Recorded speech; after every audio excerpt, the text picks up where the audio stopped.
نحمده ونصلي ونسلم على رسوله الكريم أما بعد فأعوذ بالله من الشيطان الرجيم بسم الله الرحمن الرحيم إن تصبك حسنة تسؤهم وإن تصبك مصيبة يقولوا قد أخذنا أمرنا من قبل ويتولوا وهم فرحون قل لن يصيبنا إلا ما كتب الله لنا هو مولانا وعلى الله فليتوكل المؤمنون قل هل تربصون بنا إلا إحدى الحسنيين ونحن نتربص بكم أن يصيبكم الله بعذاب من عنده أو بأيدينا فتربصوا إنا معكم متربصون قل أنفقوا طوعا أو كرها لن يتقبل منكم إنكم كنتم قوما فاسقين وما منعهم أن تقبل منهم نفقاتهم إلا أنهم كفروا بالله وبرسوله ولا يأتون الصلاة إلا وهم كسالى ولا ينفقون إلا وهم كارهون فلا تعجبك أموالهم ولا أولادهم إنما يريد الله ليعذبهم بها في الحياة الدنيا وتزهق أنفسهم وهم كافرون اللهم صل على محمد وعلى آل محمد كما صليت على إبراهيم وعلى آل إبراهيم إنك حميد مجيد اللهم بارك على محمد وعلى آل محمد كما باركت على إبراهيم وعلى آل إبراهيم إنك حميد مجيد اللہ پاک نے انسان کو پیدا کیا ہے، وہ انسان کا خالق اور مالک ہے، پوری دنیا کا خالق اور مالک ہے، اور پھر انسان پر جتنے احوال بھی آتے ہیں اس میں انسان کے اپنے کردار کا بھی عمل دخل ہوتا ہے ضرور، اور اسی پر پھر نتیجہ مرتب ہوتا ہے۔ یہ دنیا دارالاسباب ہے، سبب آپ اختیار کریں گے، اسباب کو اختیار کرنا، استعمال کرنا، یہ آپ کی اختیاری چیز ہے، اس پر نتیجہ کا مرتب ہونا یہ اللہ کے ہاتھ میں ہے۔ اسباب کو استعمال کرنا آپ کے اختیار کی چیز ہے، لیکن سبب کو استعمال کر کے آدمی یہ سمجھے کہ اس پر نتیجہ اور ثمرہ اور پھل اور میرا مطلوب حاصل ہو جائے گا، یہ آپ کے اختیار میں نہیں ہے۔ آپ کے سر میں درد ہے، درد سر کی گولی کو استعمال کرنا یہ آپ کے اختیار کی چیز ہے، لیکن درد سر کو گولی ختم کر دے اور پکی ٹھکی بات ہو کہ درد سر ختم ہو جائے گا، یہ اس کے ہاتھ میں ہے۔ آپ نے خود دیکھا ہوگا کہ مجھے بھی وہی بیماری ہے اور آپ کو بھی وہی بیماری ہے، آپ ایک گولی استعمال کرتے ہیں ٹھیک ہو جاتے ہیں، ڈاکٹر بتاتے کہ دونوں کی بیماری برابر ہے، آپ دوائی کے ایک خوراک سے ٹھیک ہو جاتے ہیں، دو خوراکوں سے ٹھیک ہو جاتے ہیں، میں ٹھوکر کھاتا ہوں ٹھیک نہیں ہوتا۔ آپ کا تھرمامیٹر بتائے گا، ڈاکٹر صاحب چیک اپ کرے گا، ڈاکٹر صاحب بتائے گا کہ بیماری دونوں کی ایک ہے اور دونوں کی دوائی بھی ایک دے رہے ہیں، لیکن آپ ٹھیک ہو رہے ہیں، میں ٹھیک نہیں ہو رہا۔ آپ نے غور کیا ہے؟ یہ اس بات کو بتلانے کے لیے کہ آپ کو جو شفا حاصل ہوگی وہ گولی سے حاصل نہیں ہوگی۔ مولوی صاحب نے وہی گولیاں استعمال کی، اس کو شفا حاصل نہیں ہوئی، آپ نے یہ کہ گولی استعمال کی آپ کو شفا حاصل ہو گئی، بتلانے کے لیے کہ شفا کی اصل نسبت گولی کی طرف نہیں ہے، شفا دینے والے اللہ کی ذات ہے، ورنہ مولوی صاحب درد سر میں کیوں مبتلا ہے؟ ہیپاٹائٹس سی ہے یا بی ہے، آپ کو بھی ہے مجھے بھی ہے۔ مولوی صاحب جا کر کے کسی پنساری سے دوائی لیتا ہے ہیپاٹائٹس سی اور بی کے، اور آپ اپنے بندے کو یہاں سے جہاز بک کر کے برطانیہ لے جاتے ہیں، دونوں کی بیماری برابر ہے، لیکن مولوی صاحب بدبخت وہ مرتا نہیں ہے، وہ یہی ڈاکٹر کی پنساری کی دوائی سے وہ بچ گیا، اور آپ نے یہاں سے جہاز بک کر کے رشتہ داروں کو اور مریض کو لے گئے برطانیہ، اور وہاں سے چند دنوں کے بعد اس کی جنازہ لے کر کے آ گئے۔ بیماری ایک ہے. یہ مولوی صاحب نہیں مرا، یہ غریب نہیں مرا، دونوں کو ہیپاٹائٹس سی ہے یا بی ہے. لیکن سیٹھ صاحب مر گیا اور واپس یہاں سے بھی جہاز بک کر کے برطانیہ لے کے واپس اس کو لایا. لیکن یہ جو غریب ہے یہ پنساری کے پاس جا کر کے کڑوی سی دوائی لے لی، وہ بچ گیا، مرا نہیں. ہندو ہے، درجنوں اولاد اس کو مل رہی ہے. مسلمان ہے اور وہ اللہ کا دوست بھی ہے، وہ رو رہا ہے، راتوں کو اٹھ رہا ہے، لیکن ٹھیک ٹھاک ہے، چوبند ہے، بالکل طاقتور ہے، لیکن اس کی اولاد نہیں ہو رہی.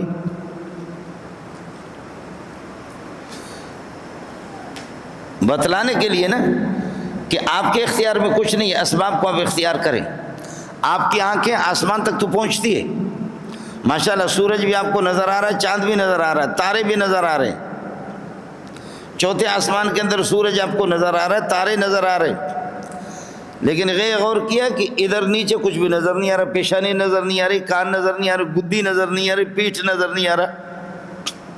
یہ آسمان تک تو آپ کی نگاہ پہنچ گئی، لیکن یہ کیا ہوگا؟ آنکھوں تلے اندھیرا، آنکھوں کے نیچے اندھیرا ہے. یہ آنکھیں ادھر کچھ بھی نہیں کر رہی.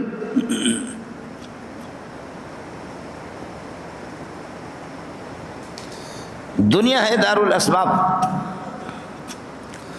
اسباب کو آپ اختیار تو کریں گے ضرور، لیکن یہ سمجھ لینا کہ جس سبب کو میں اختیار کروں گا اس پر مطلوب و فوائد بھی مجھے حاصل ہو جائیں گے، نتیجے بھی حاصل ہوگا، ثمرہ حاصل ہو جائے گا، یہ ضروری نہیں ہے. اسباب کو اختیار کرنا آپ کا کام ہے، نتیجہ کا اس پر حاصل ہونا یہ مسبب الاسباب اللہ کی ذات ہے، اس کے کام ہے، آپ کے اختیار میں نہیں ہے.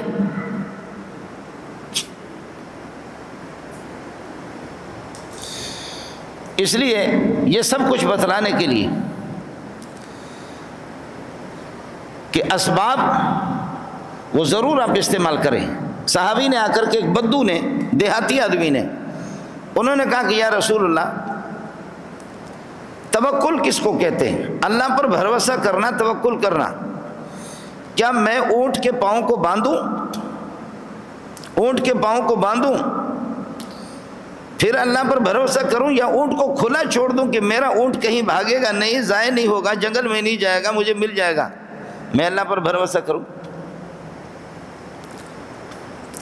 حضرت اقدس صلی اللہ علیہ وسلم نے فرمایا اعقلھا وتوکل، اونٹ کے پاؤں کو باندھو، یہ آپ کے اختیار میں، آگے پھر یہ رسی کو توڑ کر کے نہیں جائے گا، اس کو سنبھالنا، اس کی نگہداشت، اس کی حفاظت یہ اللہ کے ہاتھ میں. جو کام تیرے کرنے کا وہ تو کر لینا. توکل کہتے ہیں اسباب کو اختیار ضرور کریں گے. ہمارے بعض ساتھی کہتے کہ بھئی چلو جماعت میں نکلو، تبلیغ میں نکلو. وہ کہتے کہ میرے گھر میں کچھ بھی نہیں ہے، بچے بیمار ہیں، کہتے نکلو، کچھ بھی نہیں ہے گھر میں، نکلو، اللہ سب کچھ کرے گا. یہ توکل کا جھوٹا معنی ہے. یہ چونکہ جاہل ہے اسی طرح تشریح کرے گا نا، وہ اسی طرح تشریح کرے گا. یہ دنیا دار الاسباب ہے. آپ اپنے بچوں کے لیے جو کچھ کر سکتے ہیں وہ آپ کے اختیار میں کر لیں. کل بھی کوئی حادثہ پیش آ سکتا ہے، پرسوں بھی آ سکتا ہے، آپ ان کے لیے کچھ کر کے چھوڑیں گے نا. آپ کے پاس جو کچھ بھی آتا ہے اٹھا کر کے مولوی صاحب کو دے دو، مدرسے میں دے دو، فقیروں کو دے دو، مسکینوں کو دے دو. بچوں کا خدا حافظ ہے جی، میرا توکل ہے، اللہ پر بھروسہ ہے، اللہ میرے بچوں کو چلائے گا. اس قسم کا حمق دنیا کے اندر کسی نے دیکھا بھی نہیں. اس لیے رسول پاک صلی اللہ علیہ وسلم نے فرمایا انک ان تذر ورثتک اغنیاء خیر من ان یتکففوا امام الناس. ارے بھائی تو اپنے بچوں کے لیے کچھ کر کے چھوڑ لے جو تیرے اختیار میں ہیں. اب اچانک موت آ سکتی ہے، ایکسیڈنٹ ہو سکتے ہیں، آپ مر سکتے ہیں، معصوم بچے ہیں، اللہ ان کو ضائع نہیں کریں گے، لیکن جو کچھ تیرے کرنے کو کچھ تو کر لے. اور تو سارا کا سارا اٹھا کر کے مولوی صاحب کو دے دے، مدرسے میں دے دے اور فقیروں کو دے دے، بس اللہ مالک ہے جی، میرا اللہ پر بھروسہ ہے۔ بے وقوف ہے تو، اور تو کچھ بھی نہیں ہے۔ نبی نے اس سے منع کیا، اِنَّكَ أَن تَذَرَ وَرَثَتَكَ أَغْنِيَاءَ خَيْرٌ مِّنْ أَن يَتَكَفَّفُوا أَمَامَ النَّاسِ۔ آپ اپنے وارثوں کو، اپنے معصوم بچوں کو آپ ان کو غنی چھوڑ دیں، اس سے بہتر ہے کہ تو اچانک مرے، سارا پیسہ اٹھا کر کے تو نے مدرسوں میں دے دیا، فقیروں کو دے دیا، مسکینوں کو دے دیا، تیرے بچے تیرے مرنے کے بعد لوگوں سے بھیک مانگے۔ خیر من ان یتکففوا امام الناس، کف کہتے ہیں ہتھیلی کو، جا کر کے لوگوں کے سامنے بھیک مانگے۔ یہ کون سا کمال کر دیا آپ نے؟ پھر بندے بندے کی بات ہوتی ہے۔ ہاں بعض لوگ اعلیٰ قسم کے ہوتے ہیں، بالکل اعلیٰ درجے کے، خدا کے ساتھ اتنا مضبوط ان کا تعلق ہوتا ہے، وہ ماں کا لال آج تک پیدا نہیں ہوا، نہ مولویوں میں پیدا ہوا، نہ تبلیغیوں میں پیدا ہوا، کوئی بھی نہیں ہوا، وہ بہت کم ہی ہوگا۔ وہ ابو بکر ہے، فرمایا مجھے محمد کو مجاہدین کے لیے مجھے چاہیے، غریبوں کے لیے کچھ۔ ابو بکر جا کر کے گھر کا سارا جھاڑو لگا کر کے لایا، وہ غریب کے پاس تھا ہی نہیں، جو کچھ تھا وہ اٹھا کر کے سارا کا سارا لایا۔ عمر نے کیا کر دیا؟ عمر ان دنوں کے اندر عمر کا ہاتھ کھلا تھا، عمر مالدار تھا، حضرت عمر نے آدھا گھر میں چھوڑا اور آدھا لا کر کے محمد رسول اللہ صلی اللہ علیہ وسلم کو دیا۔ اب عمر یہ سمجھتا ہے، کہنے لگے کہ آج ابو بکر تو تھوڑی سی پونجی لے کر کے نبی کے پاس آیا ہے، آج میں ابو بکر سے ضرور بازی لے جاؤں گا، میں نے تو بڑا مال لا کر کے ڈھیر مال محمد کو دیا ہے اور باقی میں نے گھر میں چھوڑا ہے۔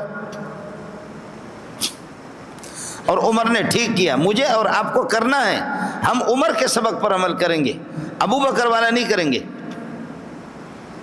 پہلے ابو بکر کے اسٹیج پہ پہنچ جائے، اس منزل پہ، پھر اس کے بعد لوگوں کو بتا دے۔ میرے لیے اور آپ کے لیے، امت کے لیے عمر والا سبق ہے کہ گھر میں کچھ بچوں کے لیے چھوڑ دو۔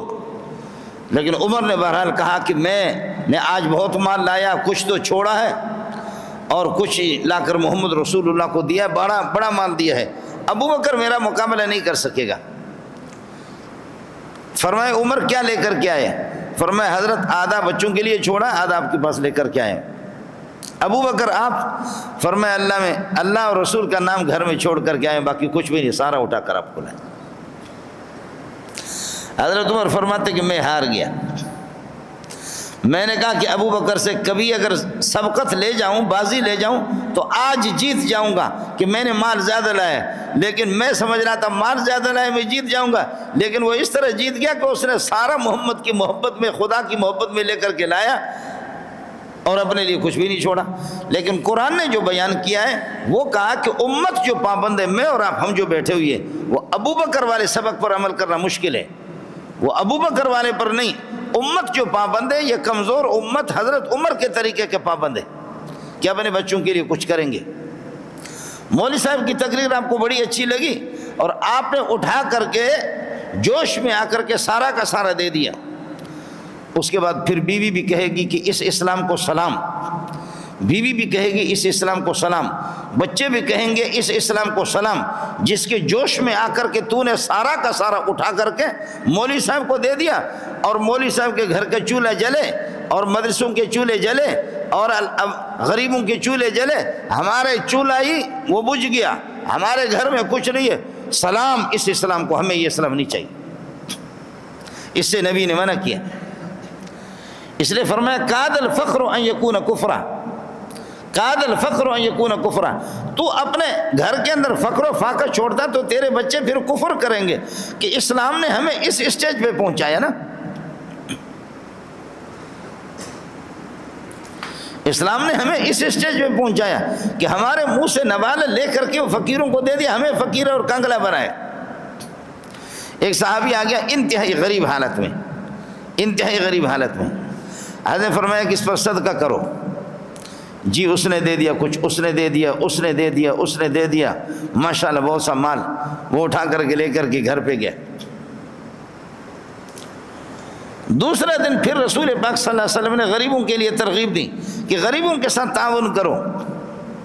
وہی بندے جو گزشتہ کل بھیک مانگ رہا تھا، نبی نے ترغیب دی کہ اس کے ساتھ تعاون کرو، اور آج وہی مال اٹھا کر کے لائے کہ یا رسول اللہ یہ میں غریبوں کے لیے دے رہا ہوں۔ نبی نے پھینکا اس کو، فرمایا نہیں چاہیے، کل تک تو بھیک مانگ رہا تھا اور آج آ کر کے تو سخاوت کر رہا۔ گزشتہ کل تو بھیک مانگ رہا تھا، میں نے تیرے لیے لوگوں کو ترغیب دی، اور آج سارا اٹھا کر کے تو اس طرح۔ حضرت نے اس کو پھینکا اور اس سے رخ مبارک اپنا موڑ دیا کہ مجھے آپ کی شکل کو دیکھنا بھی نہیں چاہ رہا۔ عرض یہ کر رہا تھا کہ توکل کہتے اس کو ہے کہ اسباب کو آپ اختیار کریں گے جو آپ کے اختیار میں ہے۔ یہ ایسا توکل تو کچھ بھی نہیں ہے کہ میرے گھر میں کچھ نہیں ہے، چل بھائی تو اعتکاف میں بیٹھا، ارے میرا کوئی انتظام نہیں ہے، چل تو اعتکاف میں بیٹھ، چل پیر صاحب کے خانقاہ میں بیٹھ جا، چلہ کشی کرتے، چل تبلیغ میں چل جا، چل مدرسے کے اندر داخل، میں شادی شدہ ہوں، میرے گھر میں کچھ نہیں، ارے مدرسے میں داخل ہوگا اللہ سارا کا سارا کر دے گا۔ یہ ایسا جاہل صوفی ہے کہ خدا کی پناہ، اس صوفی سے خدا کی پناہ، یہ جاہل صوفی ہے۔ امت کو اس کی ترغیب نہیں ہے، امت یہ نہیں کریں گے، اس لیے اسباب کو اختیار کریں گے، لیکن اسباب کو اختیار کر کے پھر یہ کافر کا شیوہ ہے کہ اگر نتیجہ برآمد ہو گیا تو کہتے ہیں واہ یہ میرا کمال ہے، یہ میری صلاحیتیں ہیں، یہ میری دانشمندی ہے، یہ سب کچھ میرا ہے، کہ دیکھیے سب کچھ میں، اور اگر نتیجہ حاصل نہ ہو جائے تو کافر واویلا کرتا ہے۔ مومن اسباب ضرور اختیار کرے، لیکن اسباب اختیار کرنے کے بعد یہ عقیدہ رکھے، یہ نظریہ رکھے کہ مومن کے لیے ناکامی نہیں ہے۔ اس بات کو ساتھی یاد کر لیں، مومن ناکام نہیں ہوگا، اسباب کو اختیار کرے، ناکام کبھی مومن نہیں ہوتا۔ اگر رزق وافر مقدار میں موجود ہے خدا کا شکر ادا کرے، اور اگر کنگلا ہے بھاگ دوڑ کرے اور صبر کرے۔ شاکر سے بھی اللہ راضی، صابر سے بھی اللہ راضی۔ تندرست ہے، تندرستی میں خدا کا شکر ادا کرے، اور اگر بیمار ہے تو علاج بھی کرے اور ساتھ ساتھ صبر بھی کرے، واویلا نہ کرے، خدا سے شکایت نہ کرے، اللہ کی شکایت نہ کرے۔ اگر تندرست ہے شکر ادا کرے، بیمار ہے تو صبر کرے، علاج کرے، صبر کرے، خدا کی شکایت نہ کرے، اللہ کی شکایت کسی کے پاس نہ کرے۔ صابر سے بھی اللہ راضی، شاکر سے بھی اللہ راضی، ناکامی نہیں ہے اس کے لیے۔ یعنی آپ کو حیرت ہوگی کہ جنگوں کے اندر ایک صحابی کا واقعہ نہیں ہے، جہاں تک میں نے کتابیں پڑھی ہے بخاری شریف وغیرہ، ایک صحابی کا واقعہ نہیں ہے، کئی صحابہ کے یہ جملے آپ کو سنا رہا ہوں کہ جو اس سے بن پاتا ہے وہ لڑ رہا ہے اعلاء کلمت اللہ کے لیے، لیکن جب اس کو تیر لگتی ہے، سر پہ لگتی ہے یا سینے پہ لگتی ہے تو وہ اچھل کر کے کہتا ہے فزت ورب الکعبۃ، خدا کی قسم میں کامیاب ہو گیا۔ آپ اور ہم ہوتے تو ہم تو کہتے کیسے کامیاب ہو گیا، تو تو مر گیا، تو تو مردار ہو گیا، علیاذ باللہ۔ کوئی کہے گا تو تو مر گیا، ارے تو ہمت ہار گیا، تجھے شکست ہو گئی، تو کامیاب کیسے ہو گیا؟ لیکن سبق نبی کا ہے، چونکہ نبی کا شاگرد ہے، وہ کہتا ہے فزت ورب الکعبۃ، خدا کی قسم میں کامیاب ہو گیا۔ ہماری کامیابی اس میں ہے کہ جہاں ہماری جنگیں ہوں، ہماری لڑائیاں ہوں، کسی سے مقابلہ، ہم اس ملک کو فتح کر لیں اور اس کو اللہ کا بھلا کرے اپنے زیر کنٹرول کر لیں، پھر تو ہم کامیاب ہیں۔ اور اگر ہم مارے گئے، ہم شہید ہو گئے تو پھر ہم ناکام ہو گئے، اور ہم یہ ہے کہ اس میں کامیاب نہیں ہو گئے، پھر نامراد ہو گئے، یہ بات غلط ہے۔ مومن سے جو کچھ بن پاتا ہے اسباب کو اختیار کرے، لیکن مومن کے لیے ناکامی نہیں ہے، ناکامی نہیں ہے مومن کے لیے، کامیابی رہتا ہے۔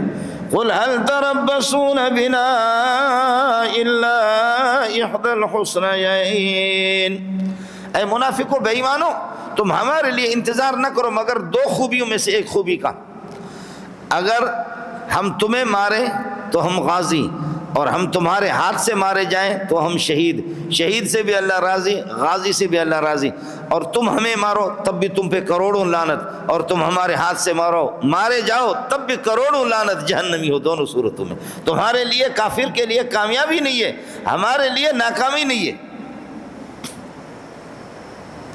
مومن ناکام نہیں ہوتا اگر اس فلسفے کو سمجھ جائے، ناکام کبھی نہیں ہوتا۔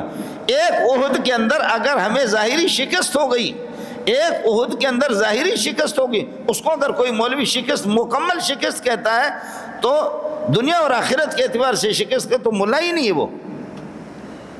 ایک ظاہری شکست ہمیں ہوگی، اگر ہمارے بندے شہید بھی ہو گئے، 70 صحابہ شہید بھی ہو گئے تو کامیاب ہو گئے نا۔ اگر ہم غازی بنے تب بھی ہم کامیاب ہیں، اور شہید بنے تب بھی ہم کامیاب ہیں۔ میں نے آپ کو بتایا علامہ جاہز رحمۃ اللہ علیہ بڑے مولوی گزرے، لیکن اس کی آنکھیں ادھر سے نہیں تھی، ادھر سے تھی۔ مولوی جاہز صاحب کے یہاں کی آنکھیں نہیں تھیں، ادھر سے نہیں تھیں، ادھر سے چھوٹی چھوٹی آنکھیں ایسی۔ وہ دنیا کا بدصورت انسان تھا علامہ جاہز، دنیا کا بدصورت انسان تھا، اور اس کی بیوی پوری دنیا میں سب سے زیادہ خوبصورت تھی۔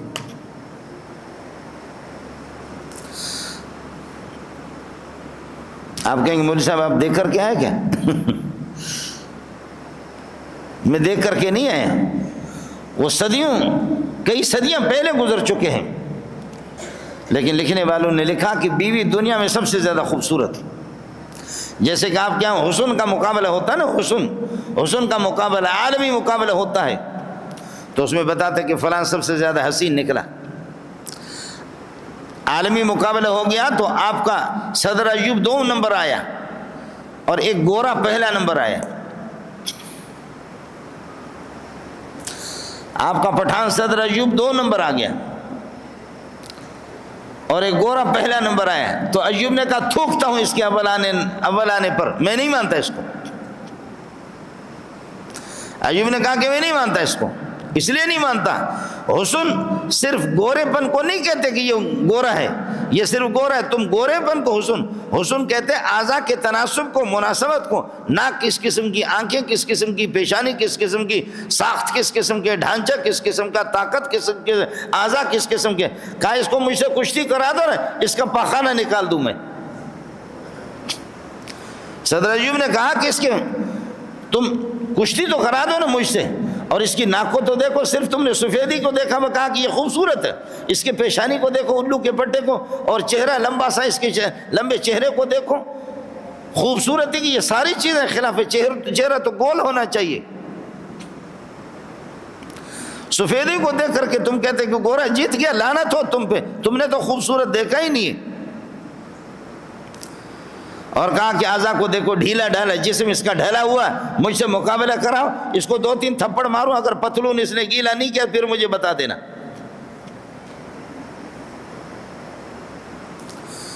عرض یہ کر رہا تھا کہ جاہز اس زمانے کا سب سے بدصورت انسان تھا، بیوی اس کی سب سے زیادہ خوبصورت، تو بیوی کہتی تھی جاہزہ جی محترمہ، جاہز تو بھی جنتی میں بھی جنتی۔ جاہز نے کہا کس طرح؟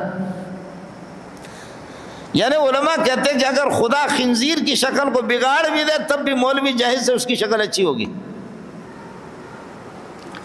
اتنا بگڑی ہوئی شکل تھی اس کی، لیکن بیوی کہتی تھی رنگ مگورا خندے وگورا۔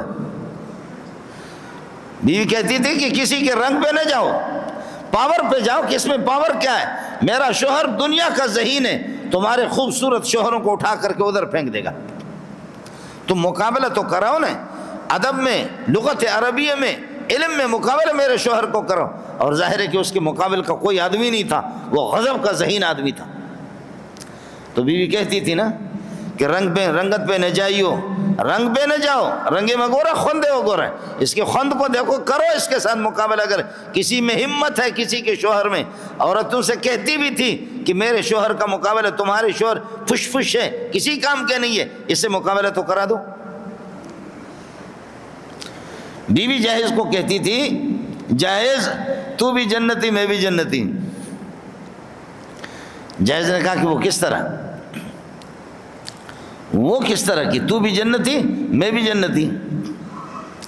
کہا وہ اس طرح کہ میں تیرے بد شکل کے ساتھ صبر کروں کہ تیرے جیسے بد شکل کے ساتھ میرا نکاح ہو گیا، مجھے صبر کرنا چاہیے، اور میری جیسی خوبصورت تجھے مل گئی، تجھے شکر کرنا چاہیے۔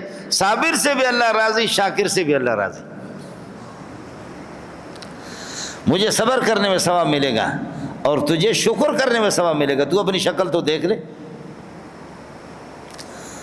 تو اپنی شکل تو دیکھ لے کہ تو میرے قابل ہے، لیکن میں راضی ہوں تیری صلاحیتوں کو دیکھ کر کے۔ واقعتاً رنگ روپ سے اگرچہ آپ محروم ہیں، لیکن جو تیرے اندر ذکاوت ہے اور جو تیری صلاحیتیں ہیں، قابلیت ہے، مہارت ہے، وہ گوروں کے اندر نہیں ہے، تو اس لیے میں اس پر راضی ہوں۔ میں عرض یہ کر رہا تھا کہ مومن کے لیے ناکامی نہیں ہے۔ ہاں انسان ہے، حالات جب انسان پہ سخت قسم کے حالات آتے ہیں، آدمی تنگ تو ہو ہی جاتا ہے، لیکن یہ خیال کر لینا مالدار ہے وہ خدا کا شکر ادا کرے، غریب ہے غربت کو دیکھ کر کے مرنا نہیں اور مالداری کو دیکھ کر کے اڑنے کی کوشش نہ کرے۔ آدمی مالدار خدا کا شکر ادا کرے، غریب اپنے غربت پہ یہ ہے کہ وہ خدا کا شکر ادا کرے، صبر کرے۔ مالدار سے جس طرح حساب و کتاب ہوگا وہ غریب سے اس طرح نہیں ہوگا۔ اس لیے میرے نبی نے فرمایا صلی اللہ علیہ وسلم، میں نے دیکھا کہ 500 سال پہلے غریب مالداروں سے پہلے جنت میں چلے گئے۔ اللہم احشرنی فی زمرۃ المساکین، اے اللہ مجھے محمد کو غریبوں کے ساتھ اٹھاؤ، سب کو سبحان اللہ۔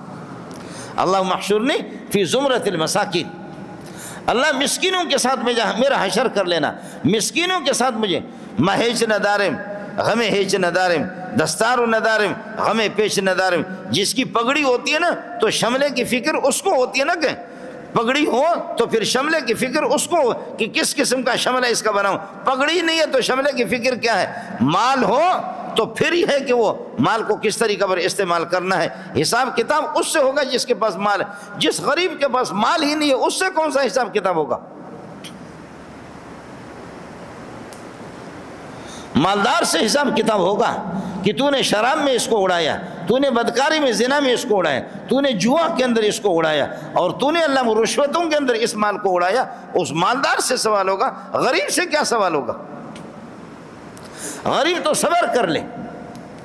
اس لیے میرے نبی نے فرمایا کہ 500 سال پہلے میں نے ان کو دیکھا کہ وہ مالداروں سے پہلے غریب جنت میں چلے گئے۔ عرض یہ کر رہا تھا کہ مومن کے لیے کبھی ناکامی نہیں ہے، لیکن یہ ہے کہ آدمی دونوں حالتیں انسان پر آتی رہتی ہے۔ ہم پہ اور آپ پر ہم لوگ بہت کمزور ہیں، جیسے سورہ بقرہ کے آخر میں آیا ربنا ولا تحملنا ما لا طاقت لنا به، اے اللہ ایسے حالات میں ہمیں مبتلا نہ کریں جس کی ہم طاقت نہ رکھتے ہوں۔ خدایا اے اللہ ہم اس قسم کے حالات کا مقابلہ نہیں کر سکتے۔ ارے آزمایا جاتا شیر کو، آزمایا جاتا لومڑی کے پیچھے کون ہتھیار لے کر کے گھومے گا؟ گیدڑ کے پیچھے کون لگے گا؟ آزمایا جاتا شیروں کو، آزمایا جاتا ہے، شیر کے پیچھے لوگ نکل جاتے ہیں۔ اللہ تعالیٰ ہر بندے کو آزماتا بھی نہیں ہے، اس بات کو یاد کر لو۔ جس انسان پر جتنے بھی امتحانات زیادہ آتے ہیں اتنا ہی دین اس کا سخت ہوتا ہے۔ میں کئی سال پہلے جامع فاروقیہ میں کتاب پڑھ رہا تھا، رات کو پڑھ کر کے رونے لگا کہ ایک آدمی دنیا کے دراہم اور دنانیر، ڈالروں کو، پونڈوں کو چھوڑ کر کے اسامہ بن لادن آپ کے پہاڑوں میں آ کر کے اللہ کو بھلا کرے، اس طرح زندگی وہ گزارتے رہے۔ اپنے بن لادن خاندان جیسا مالدار کون ہے؟ یربو کے میدان میں وہ جہادی ٹریننگ کرتے رہے۔ یربو جہاں پر آپ جائیں گے ایسے ریگستان کا علاقہ ہے، جو گیا ہے واپس آیا نہیں۔ بہت کم لوگوں کو راستوں کا پتہ ہوتا، اگر نہیں ہے تو پھر ہمارے اللہ کا بھلا کرے یہ نوشکے سے آگے بعض ریگستانوں کے علاقے، ہمارے بعض بلوچ یہ گریزی کرتے ہیں نا، اور وہ زمبادوں کی گاڑیاں لے گئے ریگستانوں میں، پھر وہ وہیں پر مرے، آپ کو پتہ ہی نہیں۔ جی ہاں، یربو کا علاقہ اس قسم کا ہے، اس میں یہ ٹریننگ کرتے رہے۔ تو حدیث میں میں نے پڑھا یبتلی الرجل بقدر صلابۃ دینہ، آزمایا اس کو جاتا ہے کہ جو دین میں بہت مضبوط ہوتا ہے، آزمایا اس کو جاتا ہے جو دین میں مضبوط ہو، جتنا مضبوط ہو اس پر اتنا مسئلہ آتا ہے۔ اب ظاہر ہے کہ اللہ آپ کا بھلا کرے، مجھے کیا آزمایا جائے گا؟ العیاذ باللہ، وہ ہمارا بلوچ غریب وہ 3 سال بیمار ہو گئے، 3 سال، ایوب نام تھا اس کا، بیمار ہو گئے. آپ نے حضرت ایوب علیہ السلام کا نام بھی سنا ہوگا. حضرت ایوب علیہ السلام خدا کے پیغمبر تھے, بڑے صابر تھے. خدا خود قرآن کہتا ہے کہ یہ صابر تھے, صابر شاکر. اور اتنی بیماری میں مبتلا ہونے کے بعد پھر بھی ایوب علیہ السلام یہ فرماتے تھے کہ پروردگار اس پہ تو راضی ہے تو میں تیری رضا پہ میں بھی راضی ہوں. اگر میری بیماری پر آپ راضی ہیں تو میں آپ کی راضی ہوں, رضامندی پر میں بھی راضی ہوں. لطف سجن دم پہ دم قہر سجن گاہ ہوگا, یوں بھی سجن واہ ہوا وہ بھی سجن واہ ہوا. یہ حالات آتے رہتے ہیں. انسان بیماریوں میں بھی مبتلا ہو جاتا ہے, انسان پہ فقر و فاقہ کے حالات بھی آتے ہیں, لیکن ہمت نہ ہارے. یہ تو منافق ہوتا ہے کہ اگر اس کو کچھ مل جاتا ہے تو کہتے دا اسلام دا دین دا ڈیر خوند کئی, یہ زبردست قسم کا اسلام ہے جس میں مجھے سب کچھ مل گیا. اور جب نہ ملے تو پھر وہ کہتے کہ جی یہ کون سا اسلام ہے جس نے ہمیں بھوک میں ڈال دیا, یہ کون سا اسلام ہے جس نے میرے گھر کے چولہے کو بھی بجھا دیا, یہ کون سا اسلام ہے جس نے میرے بچوں کو فقر و فاقہ میں مبتلا کر دیا, یہ کون سا اسلام ہے کہ جس کے اندر میں آزمائشوں میں پڑ گیا. یہ اسلام ہمیں نہیں چاہیے. دا اسلام خود نہ کی. خیال کر لینا, خیال کر لینا. ہمارے بہت سے ساتھی بھی کہتے ہیں, میں نے بخدا بعض مولویوں کو بھی سنا ہے, کہتے ہیں یار مولوی بن کر کے ہم نے بڑی غلطی کی, مولوی بن کر کے بڑی غلطی کی, اپنے اولاد کو ہم نے مولوی بنائے, حافظ بنائے, ہم نے بڑی غلطی کی, ان کو دنیا در.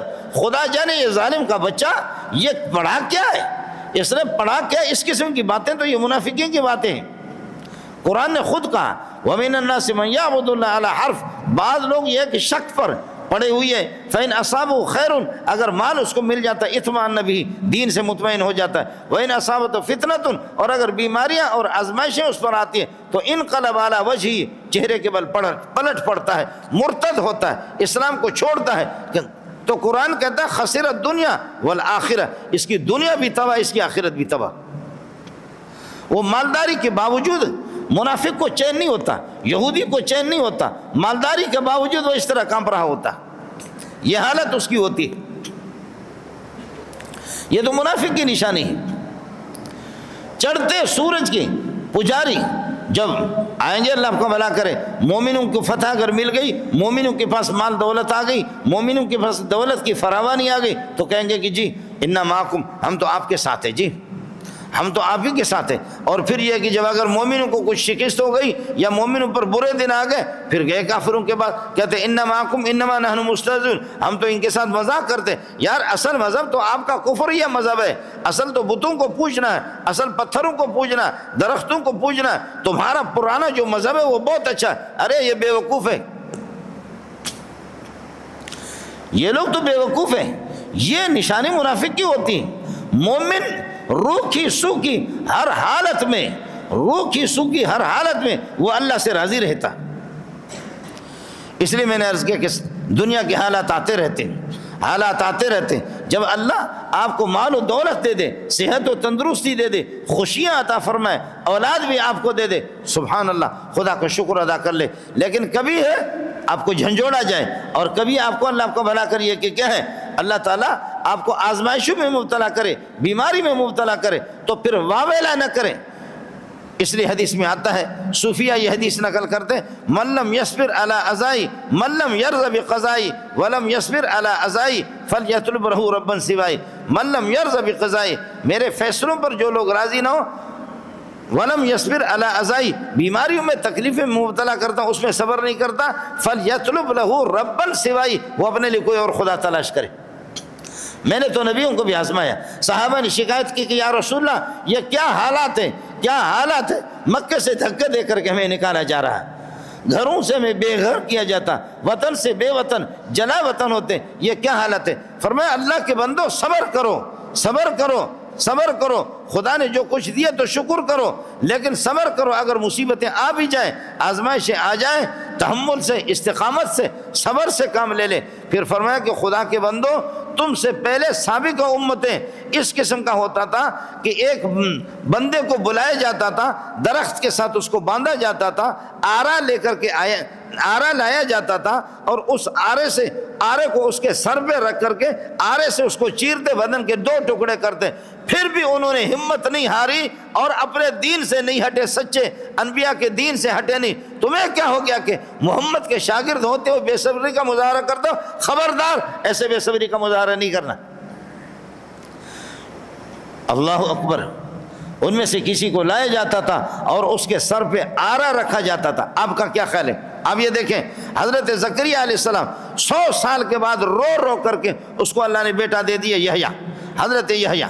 زکریا علیہ السلام کے بیٹے کو یحییٰ کو بھی شہید کیا گیا، اور اسی طریقے پر زکریا علیہ السلام کو بھی شہید کیا، درخت سے باندھ کر کے درخت کے ٹکڑے کر دیا، زکریا کے بھی ٹکڑے کر دیے۔ حضرت یحییٰ علیہ السلام کو شہید کر کے یحییٰ کا خون جب زمین پہ جب خون اس کا بہا، زمین پر خون جب اس کا پڑ گیا تو زمین پھر مست ہو کر کے زمین بھی رونے لگی اور زمین ابلنے لگی۔ زمین خون کو جذب کر لیتی ہے، لیکن خون نبی کے ہو کیا خوشبودار خون ہوتی ہے، لیکن زمین نے اس کو جذب نہیں کیا۔ جب وہ ہوا کیا ہوا، یہ تھا کہ ایک بادشاہ تھا سربراہ مملکت، اس نے ایک خاتون کے ساتھ نکاح کر دیا، بیوہ خاتون کے ساتھ، اس کی بچی تھی سابقہ شوہر سے، اور اس کے ساتھ کام اپنی خواہش پوری کرتے رہے، اور جب وہ خاتون وہ بوڑھی ہو گئی اور اس کی پیشانی پہ جھریاں آ گئی، جب یہ جھریاں آ گئی تو اس نے دیکھا کہ اس پہ دخوند نہ کہی، یہ تو اللہ آپ کا بھلا کرے، اس میں مزہ نہیں ہے، یہ بوڑھی ہو گئی۔ اس کی بچی کو، جو اس کی ستیلی بچی تھی، پھر ماں کو چھوڑ کر کے بچی کے ساتھ اپنی خواہش پوری کرنے لگی۔ تو اس قسم کا بندہ تھا۔ حضرت یحییٰ نے کہا کہ آپ کی تو بیوی، یہ آپ کی ستیلی بیٹی، بیوی سے خواہش پوری کرتے کرتے اب بوڑھی ہو گئی، تو بیٹی سے یہ خواہش پوری کر رہے ہو؟ یہ تو تیرے ستیلی بیٹی ہے، تو دنیا کا ذلیل قسم کا انسان ہے۔ جی، اس پر حضرت یحییٰ علیہ السلام کو شہید کیا گیا، اور جب یحییٰ علیہ السلام کا پاکیزہ خون زمین پہ جب پڑ گیا تو زمین ابلنے لگی، زمین سے خطرناک قسم کی آواز آتی تھی، ایک آواز آتی تھی۔ تو چند نوجوان اٹھے، ان نوجوانوں نے کہا کہ اللہ کے بندوں، نبی کا خون کتنا پاکیزہ خون ہوتا ہے، کتنے خوشبودار قسم کا خون ہوتا ہے، زمین کی تو سعادت ہے کہ زمین اس کو جذب کر لے، زمین اس کو اپنے سینے میں لے لے، لیکن زمین اس کو جذب نہیں کر رہی ہے، یہ اللہ ناراض ہے، زمین ناراض ہے، یہ زمین پھٹ جائے گی، ہم سب کے سب غرق ہو جائیں گے جب تک اس مردار کو جہنم میں نہ پہنچائے جس نے نبی کو شہید کیا۔ چنانچہ چند نوجوان وہ تیار ہو گئے، تیار ہو کر کے جا کر کے حملہ کیا، کچھ ان میں سے مارے بھی گئے، بادشاہ کے ٹکڑے کر دیے۔ اس کے بعد لوگ آ کر کے دیکھا کہ زمین آہستہ آہستہ زمین کی وہ آواز کم ہو گئی، وہ فریاد کم ہو گئی، یحییٰ علیہ السلام کے خون کو جذب کر لی۔ 100 سال کے بعد بیٹا مل جائے یحییٰ، اس کا یہ حشر ہو، اور پھر یہ حضرت زکریا علیہ السلام کے پیچھے بڑھ گئے۔ حضرت زکریا علیہ السلام جنگلوں میں نکلے، جنگلوں میں جا کر کے اسی جنگل میں زکریا علیہ السلام کو شہید کیا۔ اللہ کے نبی نے فرمایا، اللہ کے بندو، حالات انسان پر آتے رہتے ہیں، لیکن حالات آپ کو صبر سے کام لینا ہے۔ صبر کریں گے آپ، شکر اگر خدا نے آپ کو صحت سے دوچار کر دیا ہے، تندرستی آپ کو عطا فرمائی، خوشیاں اللہ نے آپ کو عطا فرمائی، دولت اللہ نے آپ کو عطا فرمائی، حالات آپ کے موافق ہے، اولاد اگر آپ کی یہ کہ وافر مقدار میں آپ کے پاس موجود ہے، خدا کا شکر ادا کرو، دولت دے کر کے اڑنے کی کوشش نہ کرو، اور اگر غریب ہے صبر کرو،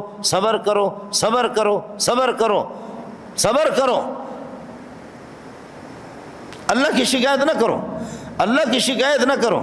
حضرت بلال کہتے ہیں میں نے نبی کے لیے قرضہ لیا، بخاری کی روایت آپ کو سنا رہا ہوں، رسول پاک صلی اللہ علیہ وسلم کے گھر کے اخراجات کے لیے میں نے کچھ بندوں سے قرضہ لیا، اور بڑے پیمانے پر میں نے قرضہ لیا، تو آخر کار وہ جو قرض خواہ تھے، قرض خواہوں نے کہا کہ ابو ہریرہ یا پیسہ ہمارا لوٹاؤ گے یا تمہیں ہم زر خرید غلام بنا کر کے چھوڑیں گے، پیسوں کے مقابلے میں غلام تمہیں غلام بنائیں گے۔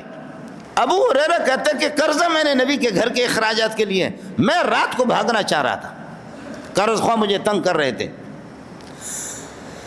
میں نے نبی پاک صلی اللہ علیہ وسلم کو اشارہ دیا کہ میں بھاگنے والا ہوں، قرضہ تو میں نے لیا لوگ فرمانے لگے کہ اچانک رات کو لوگوں نے، اللہ آپ کا بھلا کریے کہ خدا کے بندوں نے پتہ نہیں کس طرح غیب کی طرف سے رسول پاک صلی اللہ علیہ وسلم کے پاس مال آ گیا، اور آپ نے فرمایا کہ ابو ہریرہ یہ قرض خواہوں کو دے دو، اور یہ ہے کہ آپ اپنے اخراجات میں بھی باقی جتنا بچتا ہے وہ غریبوں کے اندر بانٹ دو۔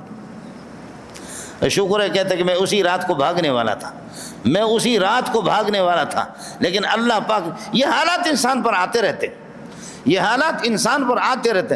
آپ صلی اللہ علیہ وسلم اس دنیا سے چلے گئے، آپ کا زرہ جو آج کل آپ پیراشوٹ کہتے، کیا کہتے، وہ زرہ جو پہنتے تھے جنگی ان میں غزوات کے اندر، وہ کسی یہودی کے پاس گروی کے طور پہ رکھا ہوا تھا، یہودی کے قرض دار گھر کے لیے، گھر کے اخراجات کے لیے۔ اس لیے نبی کا قرض دار ہونا، نبی کا غریب ہونا یہ خدا سے دوری کی نشانی نہیں ہے، اور آپ کے پاس مال کا ہونا یہ آپ کے خدا سے قرب کی نشانی نہیں ہے۔ اصل اللہ کا قریب بندہ وہ ہوگا جو مالداری میں اور غریبی میں، مالداری میں، غریبی میں، صحت میں، تندرستی میں، بیماری میں، ہر حالت میں اپنے خالق کو نہ بھولے۔ اصل خدا کا بندہ وہی ہے، اصل خدا کا بندہ وہی ہے۔ باقی یہ کہ پیسہ آ گیا کہ جی میں تو بہت بڑا آدمی ہوں گے، سمجھے؟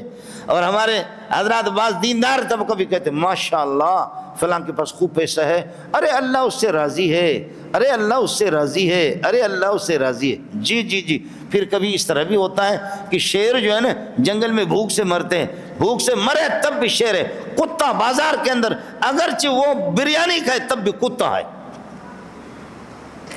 بریانی کھانے سے کوئی کتا شیر نہیں بنے گا، اور بھوک مرنے سے کوئی لومڑی نہیں بنے گا۔ شیر شیر ہے۔ خدا کا جو مقرب بندہ ہے، اصل اللہ کا قیمتی بندہ وہی ہے جو خالق کو راضی کرے، سنت کی پابندی کرے، قرآن و سنت پر عمل کرے، خدا کی مرضی کے مطابق اپنی زندگی کو بسر کرے۔ یہ حالات انسان پر آتے رہتے ہیں۔ تاہم بہرحال میں نے عرض کر دیا، ہمیں اللہ کی طرف رجوع کرنی چاہیے، اللہ کی طرف۔ اور آج کل کے جو حالات تو آپ دیکھ بھی رہے ہیں، ماشاءاللہ ماشاءاللہ ماشاءاللہ ماشاءاللہ۔ صبر کریں، اللہ کی طرف رجوع کریں، صبر کریں، اللہ کی طرف رجوع کریں، اللہ کی طرف رجوع کریں۔ ماشاءاللہ ماشاءاللہ، ملک ہمارا پاکستان زندہ آباد۔ ابھی ایک مدرسے کا رات کو میں گیا، وہ بتا رہے تھے کہ گیس کا بل، اس کے مہینے کا گیس کا بل 18 لاکھ روپے آئے، چونکہ ہندوستان پاکستان کے سارے کھانے اس مدرسے میں بنتے۔ 18 لاکھ 20 لاکھ گیس کا بل، چھوٹی سی مسجد ہے اس کا بل 6 لاکھ، اور بجلی والے سے، وابڈا والے سے کہہ دو کہ یار کتنے یونٹ استعمال کے دکھا تو دو، یہ چھوٹی سی مسجد 6 لاکھ، اس پر آپ بل بھیج رہے ہیں۔ کہتے ارے مولوی یار آپ لوگوں کو تو چندے ملتے رہتے ہیں یار، آپ کو تو چند، چھوڑو ان باتوں کو، یونٹ منٹ کو چھوڑو، یہ متشابہات ان میں بات نہ کرو، جتنا چندہ ملتا ہے یار ہم غریبوں کو بھی دیا کرو۔ جا کر کے بجلی کو دیکھو، بجلی کا حال دیکھو، پانی کا حال دیکھو، لوگوں کو پانی پینے کے لیے ملتا 600 میں، مجھے معلوم ہے 600 میں ٹینکر ہمارے ساتھی، اب بخدا بعض علاقوں کے اندر 12,000 روپے ایک ٹینکر، اور وہ بھی کھڈوں سے گندے پانی اٹھا اٹھا کر کے لے جا کر ان کو پہنچاتے۔ پانی کدھر جائے گا؟ آپ کے گھر میں کہاں گا؟ میرے گھر میں کہاں گا؟ قُلْ هَلْ تَرَبَّصُونَ بِنَا إِلَّا إِحْدَى الْحُسْنَيَيْنِ، ہمارے لیے انتظار نہ کرو۔ مومن روکھی سوکھی اس کی زندگی گزر جاتی ہے، غمی خوشی اور ہر قسم کی زندگی اس کی، لیکن ہمارے لیے ناکامی کی انتظار نہ کرو منافقوں، الا احد الحسنین، مگر دو خوبی میں سے ایک، چاہے ہم تمہارے ہاتھ سے اگر مر بھی جائیں تو ہم شہید ہیں، اور مارے تمہیں تو ہم غازی ہیں، تم ہمارے ہاتھ سے مر جاؤ تب بھی لعنت، اور ہمیں مارو تب بھی تم پہ لعنت۔ شہید سے بھی اللہ راضی، غازی سے بھی اللہ راضی ہے۔ اس لیے میں نے آپ سے عرض کر دیا، حالات آتے رہتے ہیں، لیکن ان حالات کے اندر بجائے اس کے کہ لوگوں کی طرف، بجائے اس کے کہ ہم لوگوں کے ملامت کریں، واویلا کریں، خدا کی شکایت کریں، صبر کر لے ساتھی، اور یہ ہے کہ اپنے دین پر مضبوط رہیں، اللہ کی طرف رجوع کریں۔ ظالم کب تک ہوگا؟ بھیڑیا کے بارے میں مشہور ہے کہ بھیڑیا کب تک چکتی کھاتے رہے گا، آخر جا کر کے اس بھیڑیا کو خدا ذلیل کرے گا۔ پاکستان کے بہت سے بھیڑیا آ گئے اور ذلیل ہو گئے، انشاءاللہ یہ بھی اسی طرح ذلیل ہوں گے۔ وآخر دعوانا الحمدللہ رب العالمین۔